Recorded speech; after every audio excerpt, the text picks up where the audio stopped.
Thưa đại chúng, có bao giờ chúng ta giữa chốn đông người vẫn cảm thấy tâm mình chỉ còn một khoảng tối im lìm?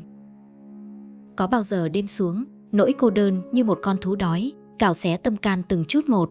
Có bao giờ chính tiếng thở của mình cũng nghe như tiếng của một kẻ xa lạ? Nếu ai đã từng cảm nhận điều đó, tôi muốn nói với đại chúng rằng đó không phải định mệnh cuối cùng.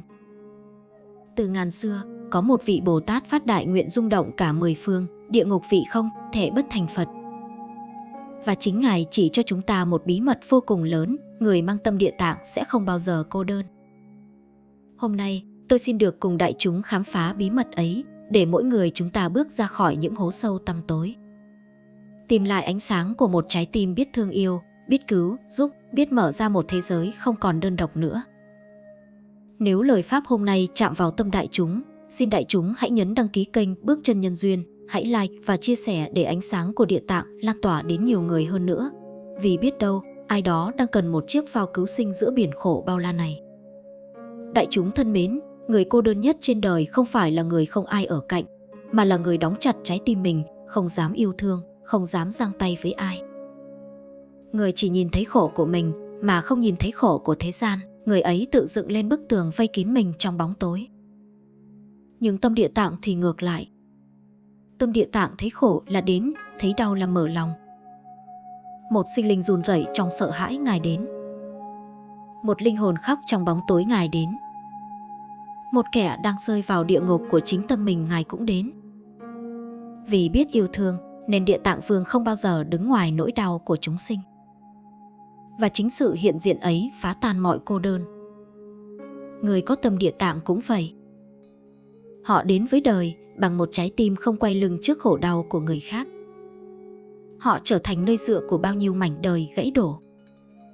Vì vậy, nhân duyên của họ nở rộ như hoa giữa nắng. Khi ta bước chân đến đâu mà có người cần ta, thì ta chưa từng lạc lõng. Khi ta sống vì lợi ích của muôn người, thì muôn người sẽ nâng đỡ ta. Đại chúng thử nhìn lại. Những người cô độc nhất thường là những người chỉ biết đòi nhận, không biết trao đi. Họ không phải thiếu người yêu thương mình. Họ chỉ thiếu trái tim yêu thương người khác. Cho nên, nếu một ngày nào đó đại chúng cảm thấy quá cô đơn, xin đừng vùi mình vào bóng tối mà than trách. Hãy bước ra. Hãy nhìn quanh. Có biết bao nhiêu nỗi đau đang chờ bàn tay của đại chúng. Yêu thương chính là nhịp cầu nối tâm với tâm. Và ai bước trên cây, cầu ấy sẽ không bao giờ đi một mình. Nếu lời Pháp này khiến trái tim đại chúng mở ra một chút ánh sáng, xin hãy nhấn đăng ký kênh Bước Chân Nhân Duyên, hãy like và chia sẻ để yêu thương tiếp tục được lan ra, để không ai phải cô đơn thêm nữa. Có người nói rằng tôi tốt lắm, tôi giúp người, sao tôi vẫn cô đơn? Bởi vì, thưa đại chúng, giúp người không đủ. Phải biết lắng nghe nữa. Có những vết thương không cần lời khuyên, không cần giảng giải, không cần ai đó nói rằng cố lên rồi sẽ ổn thôi. Họ chỉ cần một người ở bên, lắng nghe mà không phán xét.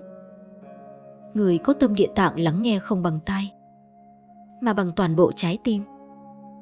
Lắng nghe đến nơi sâu nhất của nỗi đau.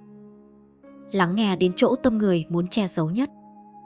Lắng nghe để người kia tìm lại chính mình. Đại chúng có biết khi ai đó được thấu hiểu, điều gì xảy ra không? Sợi dây cô đơn trong lòng họ đứt tung. Và họ sẽ kết nối với ta bằng sự biết ơn sâu sắc nhất. Một cái gật đầu thật lòng có khi cứu một người khỏi vực thẳm. Một câu tôi hiểu mà có khi đưa họ trở về từ cái chết. Thế nên, khi ta lắng nghe nỗi đau của ai đó, ta trở thành ánh sáng le lói cuối đường hầm của họ. Và ánh sáng ấy cũng chính là người bạn đồng hành của chính ta.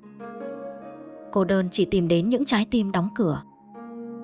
Lắng nghe là mở cửa. Mở cửa là mời duyên lành bước vào. Nếu đại chúng muốn cùng tôi đem sự lắng nghe này đến nhiều người hơn nữa, xin hãy đăng ký kênh, like và chia sẻ video này. Biết đâu, một người nào đó nhờ vậy sẽ thoát khỏi nỗi cô đơn đang giết họ từng ngày. Đại chúng thân mến, có một điều mà tôi nhận ra ở rất nhiều người, họ nói rằng mình muốn được yêu, muốn có bạn đồng hành, muốn có một tri kỷ hiểu mình. Nhưng tâm họ lại đầy ắp những vết xước cũ, những tổn thương chưa chịu lành, những sân hận chưa chịu buông. Họ muốn có người ở bên, nhưng họ lại tự dựng nên một bức tường dày bao quanh trái tim mình. Bức tường đó được dựng bằng kiêu hãnh, bằng chấp ngã, bằng những câu nói tôi không cần ai hết, và rồi chính họ bị giam cầm trong nhà tù do chính họ tạo nên. Người có tâm địa tạng thì khác. Khi mang tâm địa tạng, ta học cách nhìn thẳng vào phiền não để chuyển hóa. Bởi vì phiền não là gốc rễ của cô đơn. Người càng ôm nhiều sân hận, càng dễ xa rời tất cả mọi người. Người càng chấp vào đúng sai, càng khiến thế giới trở nên nhỏ bé đến mức chỉ còn lại một bóng mình. Người càng ích kỷ giữ lấy những đau đớn cũ, thì nỗi cô độc càng bám chặt như chiếc bóng không rời.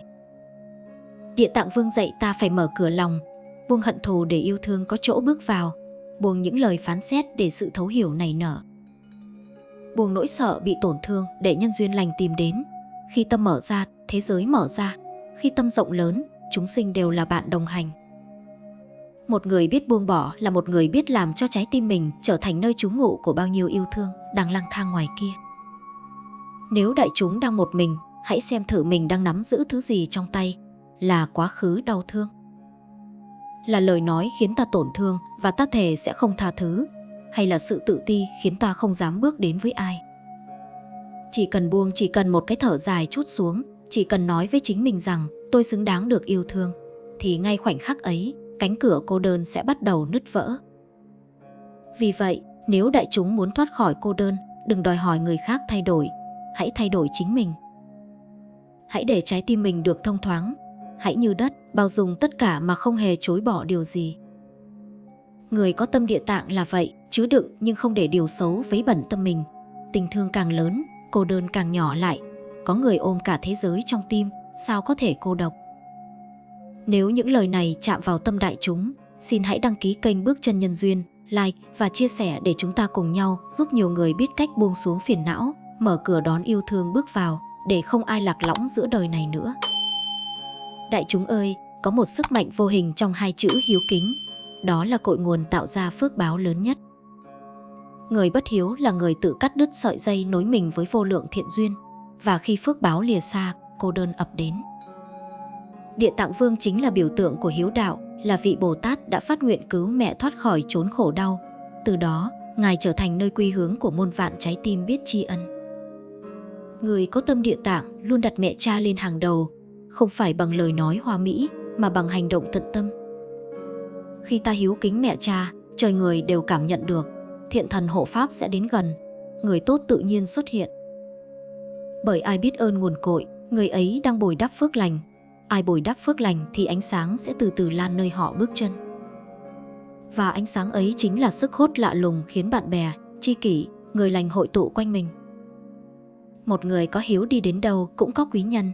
Một người có hiếu nói xa điều gì cũng được tôn trọng. Một người có hiếu đứng giữa đời cũng hiên ngang vì biết rằng phía sau họ là ngàn đời tổ tiên đang nâng đỡ. Vậy thử hỏi, sao người ấy cô đơn cho được? Cô đơn tìm đến ai quên mất gốc rễ. Còn người có tâm địa tạng, tâm hiếu luôn cháy, thì cô đơn không thể trú lại lâu. Hãy nhìn vào cuộc sống của mình, nếu thấy xung quanh không còn ai, hãy quay về với mẹ cha trước tiên. Ôm lấy đôi vai đã gầy, nắm lấy bàn tay đã nhăn, cúi đầu một lần thật sâu nói câu xin lỗi đã lâu chưa nói. Chỉ cần làm vậy thôi, phước báo sẽ lại chảy về, từng giọt một, cho đến khi đời ta đầy ắp những người muốn đồng hành. Nếu đại chúng muốn đem hạt giống hiếu đạo này gieo cho thật nhiều người, xin hãy đăng ký kênh, like và chia sẻ video để cùng nhau nhắc nhở thế gian rằng hiếu kính chính là pháp tu đầu tiên, là con đường chấm dứt cô đơn sâu sắc nhất. Và đại chúng hãy hiểu, cô đơn không phải là sự trừng phạt, nó là tiếng chuông cảnh tỉnh. Nó nhắc ta quay về gieo nhân thiện, vì tất cả những gì ta gặp hôm nay đều là quả của những gì ta đã gieo ngày trước. Người có tâm địa tạng không bao giờ gieo mầm ích kỷ hay ác tâm. Họ chỉ gieo những hạt giống tử tế và thiện lương, mà mỗi một hạt giống thiện gieo xuống hôm nay sẽ nở thành hoa của nhân duyên mai sau.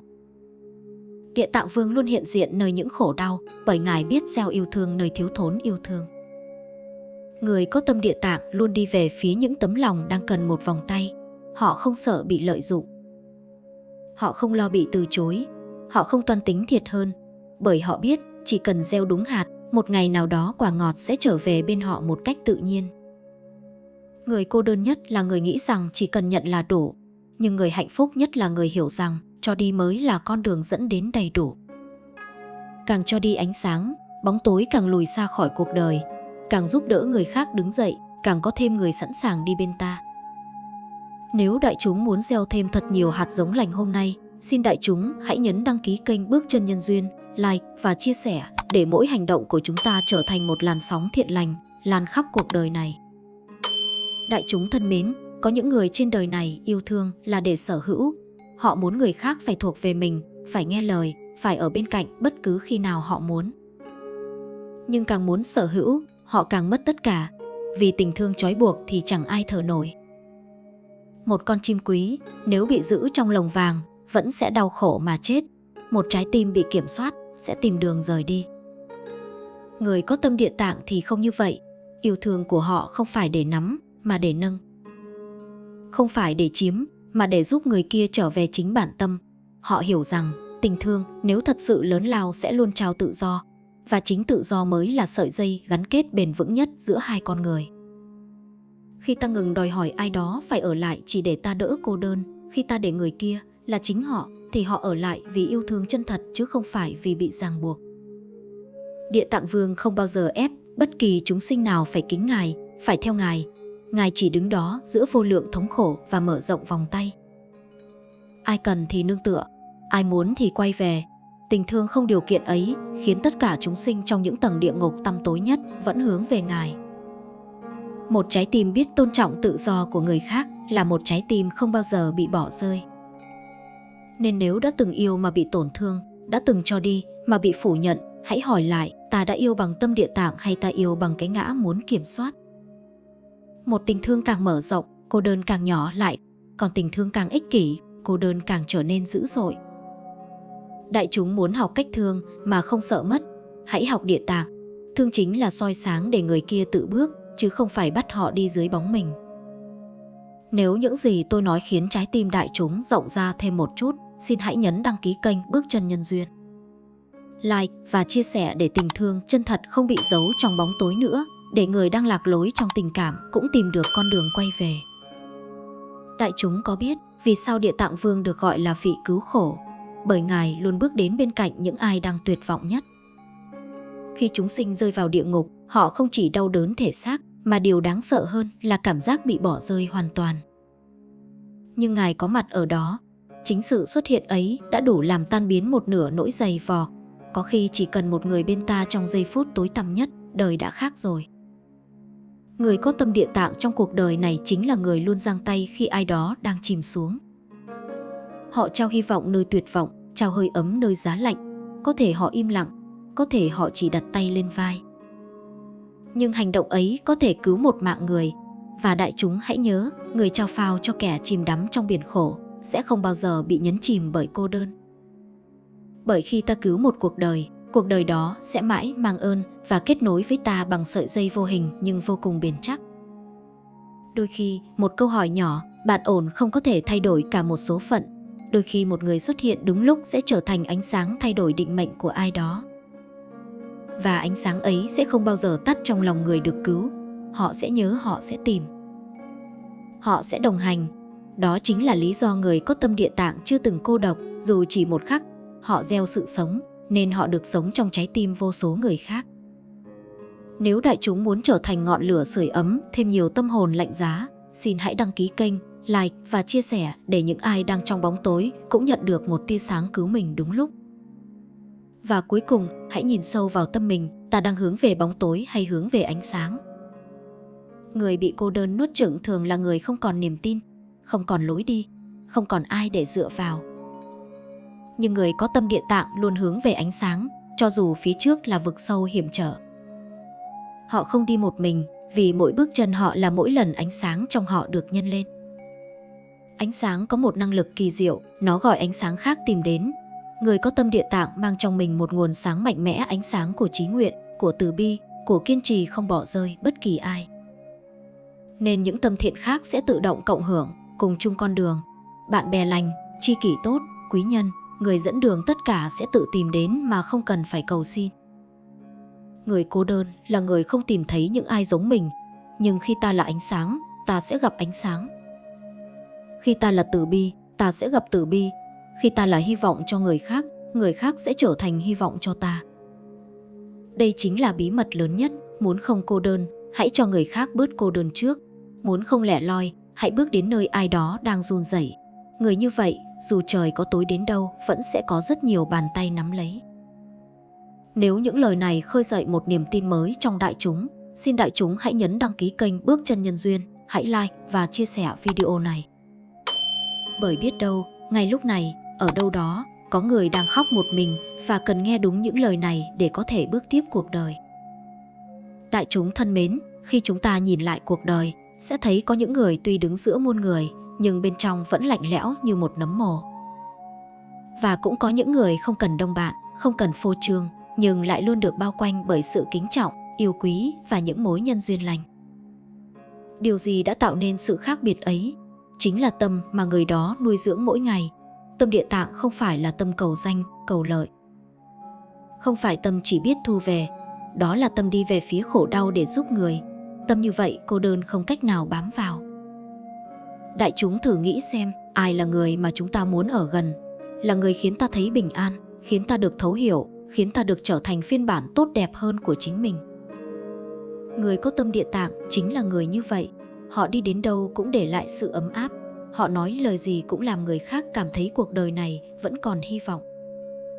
Họ nhìn ai cũng bằng ánh mắt bao dung, khiến người ấy dù mang tội lỗi đầy vai cũng bớt đi nỗi mặc cảm để có thể đứng dậy làm lại từ đầu. Người khiến người khác cảm thấy dễ thở sẽ không bao giờ thiếu bạn đồng hành.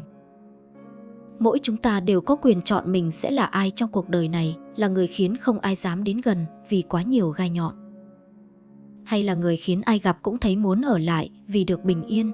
Sự lựa chọn đó quyết định số phận của ta.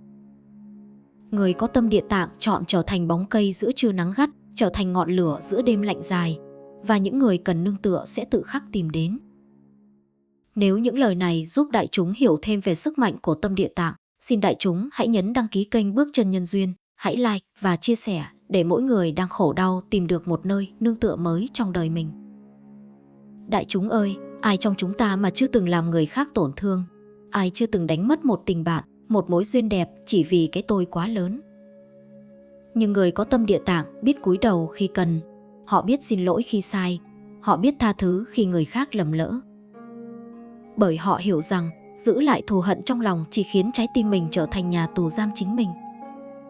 Còn tha thứ không phải là tha cho kẻ khác, mà là giải thoát bản thân khỏi xiềng xích của sân hận và cô đơn. Có người nói, tôi tha thứ nhưng tôi không quên. Họ nghĩ như vậy là mạnh mẽ. Nhưng thật ra, càng ôm giữ vết thương, nó càng mưng mủ trong tâm. Người có tâm Địa Tạng học cách đặt xuống. Họ biết nhân quả luôn công bằng. Không cần giận dữ, không cần oán trách, chỉ cần bước tiếp bằng một trái tim an lành. Và chính lòng an ấy sẽ thu hút về những mối quan hệ đẹp đẽ, bền lâu, chân thật. Cô đơn không đến từ việc không ai yêu ta. Nó đến từ việc ta không chịu mở lòng để yêu thêm lần nữa. Ta xây bức tường để bảo vệ trái tim mình khỏi tổn thương, nhưng ta đâu biết rằng chính bức tường ấy ngăn luôn cả những nhân duyên tốt đẹp. Người có tâm Địa Tạng không xây tường, họ xây cầu. Họ đưa tay ra trước, họ chấp nhận rủi ro để được kết nối. Và chính nhờ dám bước trước, họ luôn có người đi cùng. Nếu đại chúng cảm được hơi ấm của sự buông bỏ và tha thứ, xin đại chúng hãy đăng ký kênh, like và chia sẻ để còn nhiều người khác biết cách tháo bỏ xiềng xích đang trói họ trong cô đơn. Đại chúng hãy thử im lặng và lắng nghe trái tim mình một lần, ta có thật sự muốn một mình không? Hay chỉ vì tổn thương cũ mà ta tỏ ra mạnh mẽ? Người có tâm Địa Tạng không che giấu nỗi đau. Họ đối diện, họ chuyển hóa. Khi ta chữa lành cho chính mình, ta sẽ trở thành nơi chữa lành cho người khác. Và khi ta là nơi chữa lành, ta sẽ có vô số trái tim tìm đến để được an trú. Người có trái tim của Địa Tạng, dù không nói một lời cũng làm người khác thấy bình yên. Địa Tạng Vương dạy một điều rất sâu sắc, mỗi chúng sinh đều có một phần ánh sáng. Dù tội lỗi bao nhiêu, dù sa đọa đến đâu, chỉ cần có người tin họ có thể thay đổi, ánh sáng ấy sẽ bừng lên. Người có tâm Địa Tạng luôn nhìn vào ánh sáng đó. Họ không nhìn lỗi lầm để phán xét, họ nhìn khả năng để nâng đỡ. Chính ánh mắt không phán xét ấy khiến họ trở thành ngọn hải đăng giữa biển đời giông tố. Bao nhiêu con tàu lạc lối sẽ tìm đến họ, và họ sẽ không bao giờ cô độc nữa.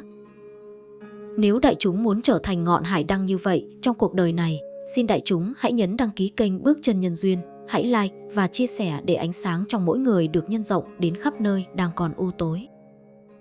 Đại chúng thân mến, cuộc đời này không ai là không có lúc khổ, nhưng khi khổ đau ập đến, có người thì chìm xuống đáy sâu, có người thì đứng dậy mạnh mẽ hơn.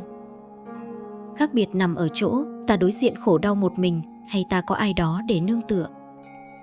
Người có tâm địa tạng không bao giờ ném ai ra khỏi cuộc đời mình chỉ vì người đó đang yếu đuối hay sai lầm. Họ biết rằng lúc người khác yếu nhất chính là lúc họ cần mình nhất, và nhờ gieo ân tình đúng lúc, họ gặt lấy những nhân duyên không bao giờ phai nhạt. Ta hãy hỏi chính mình, đã bao lần ta rời đi đúng lúc người khác cần ta nhất? Đã bao lần ta nói những lời khiến người đang đau lại đau thêm? Mỗi lần như vậy, ta cắt đi một sợi dây gắn kết, cắt đủ nhiều, rồi ta nhận ra mình đứng một mình giữa con đường dài hoang vắng. Người có tâm địa tạng không cắt họ nối, không bỏ rơi họ ở lại, không quay mặt họ đưa tay. Vì vậy họ chưa bao giờ cô đơn giữa đời. Nếu đại chúng nhận ra giá trị của việc nắm giữ thay vì buông bỏ người đang cần mình, xin hãy đăng ký kênh, like và chia sẻ để nhiều người biết rằng nếu muốn không bị bỏ rơi, đừng bỏ rơi ai trước. Đại chúng thân mến, một trong những nguồn gốc sâu xa nhất của nỗi cô đơn chính là vô minh. Khi ta không hiểu chính mình, không hiểu đời, không hiểu nhân quả, không hiểu ý nghĩa của khổ đau, ta sẽ thấy bản thân như một chiếc lá lạc loài giữa bão giông. Càng không hiểu, ta càng sợ ta càng co mình lại, và càng co lại, ta càng cô đơn. Nhưng người có tâm địa tạng thì khác, khi nương vào hạnh nguyện địa tạng, ta nương vào trí tuệ phát xuất từ đại bi. Trí tuệ đó không phải là sự thông minh hơn người, mà là sự sáng tỏ từ nội tâm, biết rõ điều gì nên làm, điều gì có thể bỏ xuống, điều gì cần chuyển hóa, điều gì phải trả và điều gì sẽ được gieo. Trí tuệ giúp ta không còn hoang mang trước vô thường. Trí tuệ giúp ta không còn sợ bóng tối cuộc đời. Trí tuệ giúp ta nhận ra rằng khổ đau đến không phải để trừng phạt mà để đánh thức và trưởng thành. Người có tâm địa tạng hiểu rằng trong bóng tối luôn có ánh sáng, trong địa ngục luôn có lối thoát, trong tuyệt vọng luôn có một cánh cửa mở cho người biết nhẫn và biết tin. Khi ta nuôi lớn trí tuệ bằng việc học, bằng việc lắng nghe chánh pháp, bằng việc quán chiếu sâu sắc, ta sẽ không còn sợ sống một mình, không còn sợ bước đi trong đêm tối cuộc đời. Ta biết ở bất cứ nơi đâu, có Phật, có Bồ Tát, có nhân quả hộ trì. Ta biết mỗi bước chân ta là một bước hướng về ánh sáng. Người có tâm địa tạng nhìn cuộc đời bằng con mắt vô úy. Họ có thể đi vào chỗ khổ đau mà lòng không run sợ. Họ có thể đối diện sự phản bội, sự bỏ rơi, sự mất mát mà không sụp đổ. Họ kiên mạnh như ngọn núi. Họ sáng suốt như ánh đuốc giữa đêm. Họ biết rằng sự cô đơn chỉ là một bài học tạm thời để rèn giũa tâm mình kiên định và trí mình như gương. Càng trí tuệ bao nhiêu, cô đơn càng nhỏ lại bấy nhiêu. Khi ta hiểu chính mình, ta không còn cần ai khác hiểu mình để tồn tại. Khi ta hiểu nhân quả, ta không còn trách đời bất công. Khi ta hiểu vô thường, ta biết trân trọng từng phút giây. Khi ta hiểu khổ, ta biết cách thương. Và chính vì thế, người có tâm địa tạng luôn bình an và an trú trong sự có mặt của chính mình. Họ không tìm kiếm sự lấp đầy bên ngoài, họ là nguồn sáng của chính họ. Khi đại chúng nghe những lời này, hãy tự hỏi, bao lâu rồi ta sống mà không hiểu mình? Bao lâu rồi ta đi mà không biết hướng? Nếu trong giây phút này, trái tim đại chúng cảm nhận một sự lay động, đó là trí tuệ đang gõ cửa. Hãy mở cửa, hãy để trí tuệ làm bạn đồng hành, hãy để hạnh địa tạng thắp sáng con đường. Và nếu đại chúng muốn tiếp tục được truyền trao năng lượng tỉnh thức của bài pháp này, xin hãy đăng ký kênh Bước Chân Nhân Duyên, nhấn like và chia sẻ để nhiều người nữa cùng được soi sáng bởi trí tuệ địa tạng. Đại chúng thân yêu, trong cõi đời này đôi khi ta sẽ phải bước đi một mình, không ai hiểu ta. Không ai đứng về phía ta, không ai đồng hành với lý tưởng và niềm tin của ta. Nhưng điều đó không có nghĩa là ta cô đơn, chỉ là mắt phàm chưa thể thấy ai đang âm thầm bước cạnh ta thôi. Người có tâm địa tạng không bước đi bằng sức mình, họ bước bằng sức của đại nguyện trải rộng khắp mười phương. Trên bước chân của họ luôn in dấu của lòng đại bi, và chính lòng đại bi đó là lời triệu thỉnh chư Phật gia bị. Không một công đức nào của hạnh cứu khổ được bỏ quên trong pháp giới. Không một niệm thương yêu nào bị xem là vô nghĩa. Từng việc thiện, dù nhỏ như sợi tóc, cũng khiến cõi lòng chư Phật chấn động. Vì sao? Vì đó là sự tiếp nối của tâm Bồ Đề. Vì đó là ánh sáng đang được thắp lên giữa vô minh. Vì đó là con đường đưa chúng sinh thoát khỏi cô độc. Người có tâm Địa Tạng biết rằng sự cô đơn của mình chỉ là tấm màn che tạm thời, phía sau là vô số Bồ Tát đang dõi theo từng hơi thở của họ. Dù ở phòng bệnh chỉ có mình họ, vẫn có Địa Tạng đặt tay lên vai, nói đừng sợ. Dù giữa đêm khóc không thành tiếng, vẫn có Bồ Tát lau giọt lệ vô hình trên mắt họ. Dù lạc lối giữa cuộc đời, tưởng chừng chẳng ai nhớ đến, vẫn có chư hộ pháp canh giữ từng bước chân họ khỏi vực sâu. Mắt phàm không thấy nhưng tâm sẽ biết. Khi tâm ta hướng về Địa Tạng, pháp giới sẽ hướng về ta.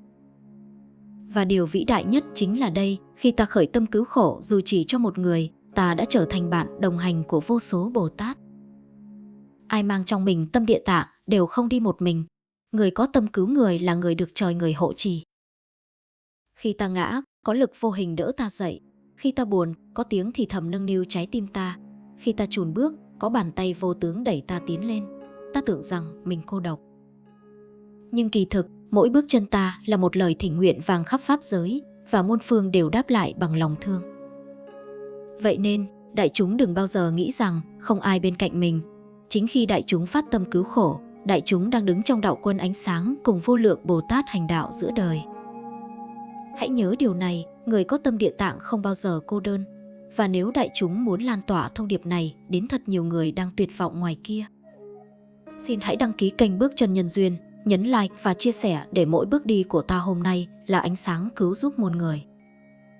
Đại chúng thân thương, có phải đôi khi chúng ta cảm thấy mình cô đơn đến tận cùng, sống giữa bao nhiêu người mà chẳng ai hiểu được tiếng kêu thầm lặng trong tim? Yêu thương một ai đó đến đau đớn nhưng vẫn bị hờ hững và bỏ rơi, nỗ lực hết mình nhưng đời chỉ trao lại cay đắng, thất vọng, hụt hẫng. Có những đêm nằm nghe tiếng tim mình vỡ mà vẫn phải nén vào trong. Những lúc như vậy, đại chúng tưởng rằng tất cả đã quay lưng với mình. Nhưng đại chúng ơi, đó chính là thời khắc Địa Tạng đang rèn luyện trái tim ta. Nếu trái tim chỉ biết nhận yêu thương mà không từng nếm đau thương, thì làm sao có thể ôm lấy nỗi khổ của nhân gian?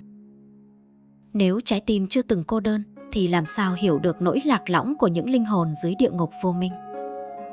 Người có tâm Địa Tạng không chạy trốn cô đơn. Họ ngồi lại với nó, họ nhìn sâu vào nó, và họ chuyển hóa nó thành sức mạnh. Sức mạnh ấy chính là lòng thương vô điều kiện dành cho tất cả những ai cũng đang lạc lõng như mình. Người có tâm Địa Tạng nhìn thấy trong nỗi cô đơn của bản thân là sự đại diện cho nỗi cô đơn của vô số chúng sinh. Họ đối diện nỗi đau không chỉ để vượt qua, mà để học cách cứu giúp. Một người từng bị bỏ rơi mới hiểu được giá trị của sự có mặt. Một người từng bị hiểu lầm mới biết cần phải lắng nghe người khác như thế nào. Một người từng gục ngã mới biết cách đỡ người khác đứng dậy ra sao. Một người đã từng ở trong bóng tối mới biết thắp lên ánh sáng đúng lúc, đúng nơi. Đó là lý do mà những ai đã khổ nhiều, cô đơn nhiều, chỉ cần họ phát tâm Địa Tạng, họ sẽ trở thành ngọn núi vững vàng giữa bão giông của cuộc đời người khác. Người ta tìm đến họ để được an ủi. Người ta tìm đến họ để được nâng đỡ. Người ta tìm đến họ để được hướng đạo khỏi đau thương. Đại chúng có nhận ra điều ấy không? Cô đơn không phải là hình phạt. Cô đơn là lời mời gọi trở thành người có khả năng ôm lấy nỗi cô độc của muôn phương. Khi đại chúng ngồi giữa đêm dài, nước mắt rơi không ai thấy, hãy nhớ rằng đó là lúc tâm Địa Tạng đang lớn lên từng nhịp thở. Khi đại chúng đau đến mức tưởng mình không chịu nổi nữa, hãy nhớ rằng đất trong tâm đang được đào sâu để gieo vào đó một hạt đại bi vĩ đại. Càng sâu bao nhiêu, rễ đại bi càng bám chắc bấy nhiêu. Càng chắc bao nhiêu, cây giác ngộ càng vươn cao bấy nhiêu. Nếu trong lúc này có ai đó đang nghe bài pháp này và nhận ra mình chính là người như vậy, thì xin đại chúng đừng sợ. Chính đại chúng sẽ là nơi nương tựa cho những ai còn đang lạc lối. Chính đại chúng sẽ cứu giúp nhiều người thoát khỏi tuyệt vọng mà không cần nói quá nhiều lời. Vì trong ánh mắt của một người đã vượt qua địa ngục, luôn có ánh sáng dẫn người khác đi ra khỏi bóng tối. Người có tâm Địa Tạng không bao giờ cô đơn, vì càng cô đơn bao nhiêu thì tâm đại bi càng chở che nhiều người bấy nhiêu.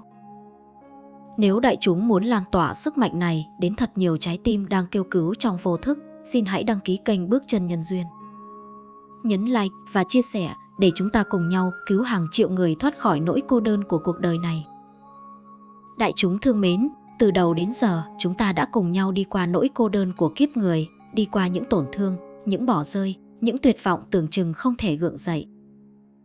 Nhưng giờ đây tôi muốn nói với đại chúng một điều lớn nhất, cô đơn là bóng tối, tâm địa tạng là ánh sáng. Khi ta giữ ánh sáng trong tim, bóng tối không còn là kẻ thù của ta nữa, nó chỉ là không gian để ánh sáng lan tỏa. Địa Tạng Vương Bồ Tát phát nguyện vào tận địa ngục không phải để trở thành nạn nhân của bóng tối, mà để trở thành ánh sáng cứu độ. Người có tâm địa tạng không chờ bóng tối biến mất mới bước đi, họ bước đi để bóng tối phải rút lui. Họ không run sợ khi một mình, ngược lại, họ dùng chính sự một mình ấy để chiếu sáng khắp nơi. Có khi đại chúng ở giữa những người thân yêu, nhưng lòng vẫn trống rỗng. Cũng có khi đại chúng chỉ có một mình mà tâm lại đầy đủ và bình an. Thì ra cô đơn hay không nằm ở số người đứng cạnh ta, mà nằm ở việc tim ta có ánh sáng hay không. Nếu ta sống chỉ để đòi hỏi yêu thương, ta sẽ luôn cô độc. Nhưng nếu ta sống để trao đi yêu thương, ta sẽ luôn có vô lượng chúng sinh bước bên cạnh. Đó là bí mật lớn nhất của người có tâm địa tạng. Vậy nên trong đời này, nếu đại chúng thấy mình đang phải bước đi một mình, xin đừng oán trách. Hãy xem đó là cơ hội để ánh sáng của đại chúng trở nên rực rỡ hơn. Mỗi lần đứng dậy từ nỗi đau là mỗi lần ánh sáng thêm mạnh mẽ.